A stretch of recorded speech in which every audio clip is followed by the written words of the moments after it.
करुणा मुंडेंनी तुमच्याकडे तक्रार केली होती, त्या तक्रारीचं नेमकं काय झालं, काय कारवाई झाली त्याची? काय झालं अजिंक्य, बहुतेक तुमच्या लक्षात असतील काही गोष्टी राहत. त्याच्यासाठी मी स्वतंत्र खूप व्यवस्थित प्रेस घेतली होती आणि माझ्याकडे त्यांच्या 3 तक्रारी दाखल झाल्या होत्या. तक्रारींचे कागद मी घेऊन येऊन तुमच्या समोर प्रेसला होते, पण बहुतेक आता तुम्ही तुमचे युनिटचे वेगळे चेंज झाले असतील लोक. आणि त्यावेळेस मी सविस्तरपणे सांगितलं होतं. पहिली तक्रार त्यांची राजगुरुनगरची होती. ती राजगुरुनगरची केस निकालात निघाली आणि ती दुसरी केस होती, त्याच्यामध्ये त्यांच्यावरती कोणीतरी अश्लील व्हिडिओ करते, कमेंट्स करते, धमकी देते, अशी एक होती. ती सायबरकडे पाठवली. त्या संबंधित व्यक्तींना सुद्धा शिक्षा झाली. ती केस निकालात निघाली. तिसरी केस ही त्यांची जी माझ्याकडे होती ती कोर्टात चालू होती. कोर्टाच्या उच्च न्यायालयामध्ये चालू असलेल्या केसेस, आम्ही सुद्धा हे संविधानिक पदावरती दिवाणी न्यायालयामध्ये काम करतो. कोणत्याही कोर्टाच्या केसेसमध्ये आम्ही हस्तक्षेप करत नाही. त्याच्यामुळे तिसरी केस ही कोर्टातली असल्यामुळे त्या कोर्टाच्या माध्यमातून ती केस चालू होती. त्याच्यामुळे अजिंक्यजी, तुम्ही आता हे व्यवस्थित रेकॉर्डवरती घ्या आणि मागचे हे असे प्रश्न ज्यांची उत्तरं दिलेत, व्यवस्थित प्रेस घेतलेत, ती पुढे आणून त्याच्यातून साध्य काही होणार नाही. आयोगाने त्यांची भूमिका व्यवस्थितरित्या प्रत्येक ठिकाणी पार पाडलेली आहे. पण केवळ आणि केवळ आयोगावरती बोलणं हेच एक कलमी कार्यक्रम आणि त्याच्यावरती पेमेंट घेऊन जर कोणी ट्रोल करत असेल आणि बोलत असेल तर ही विकृत मानसिकता, हे हुंड्यासाठी छळ करणाऱ्यांच्या मानसिकते इतकेच दोषी आहेत. आणि ती दिलं असं म्हटलं, आता तिथे जाऊन मी तुम्हाला अज्ञातांनी दिलं असं त्यांनी सांगितलं. तेच मी तुम्हाला तिथं गेले की आता सीडब्ल्यूसीचे जे आले ते लोक तिथं गेले अडचणी आहेतच. कोर्ट प्रोसेस ऐका ना, कोर्ट प्रोसेस आहे. टेक्निकली तुम्ही सगळे विषय समजून घेणं फार गरजेचं आहे. बाळ आज ह्या कुटुंबातून त्या कुटुंबातून देताना ही कोर्ट प्रोसेस आहे सगळी, न्यायालयीन प्रक्रिया आहे.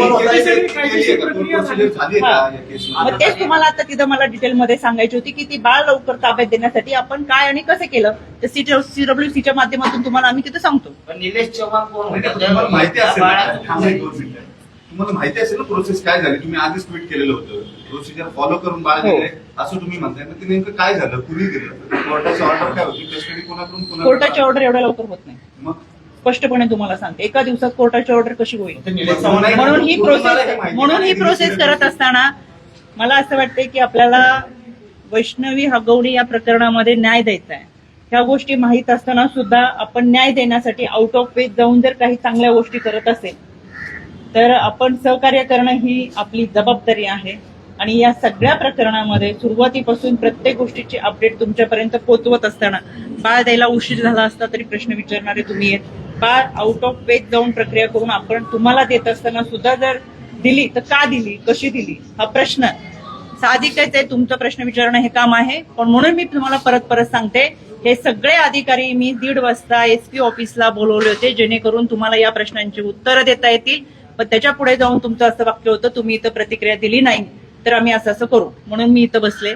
मला फार नाही, एक वाक्य होतं त्याच्यामुळे एक जण बोलले ना, नाही आपण खरं करू. एक मिनिट मग अशी कोण की तुम्ही न बोलता निघून गेलात असं कोणी कोण बोलले इथे, हे पण बोलले ते नाही, एक जण बोलले की तुम्ही न बोलता निघून गेला अशी आम्ही बातमी चालू.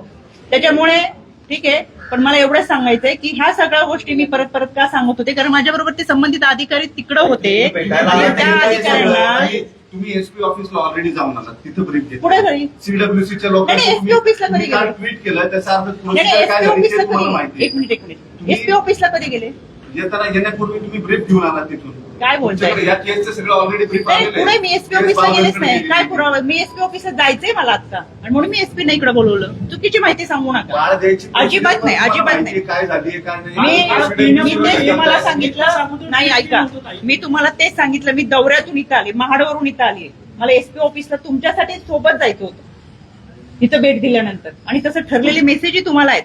मी SP ऑफिस चुकीची माहिती प्लीज, एका महिलेला न्याय देणं माझ्यासाठी फार महत्वाचं आहे. त्याच्यामुळे चुकीची माहिती देऊ नका. मी SP ऑफिसला गेलेली नाही.